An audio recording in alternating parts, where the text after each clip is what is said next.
பொதுமக்களுக்கும் நன்றியும் வணக்கத்தையும் தெரிவித்துக் கொள்வது உங்கள் டாக்டர் அம்பேத்கர் அனைத்து இந்திய மக்கள் பொதுநல கட்சியின் மாநில நிறுவன தலைவர் வளரும் மக்கள் நட்சத்திரம் ஜிஆர் அல்தாப் பாட்ஷா அவர்கள் பேசிக் கொண்டிருக்கிறது. மக்களே, தமிழ்நாட்டில் ஏகப்பட்ட கட்சிங்க இருக்குது. ஏகப்பட்ட கட்சி பார்த்துருப்பீங்க.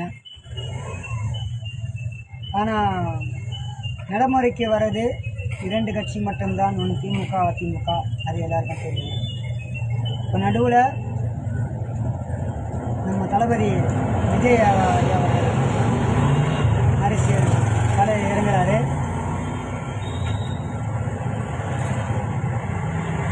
உங்கள் டாக்டர் அம்பேத்கர் அனைத்து இந்திய மக்கள் பொதுநல கட்சி மூலியமாக தளபதி விஜய் அவர்களோட கூட்டணியாக இணைக்கலாம் அப்படின்னு சொல்லிட்டு நாங்கள் தேர்வு வந்திருக்கின்றோம்.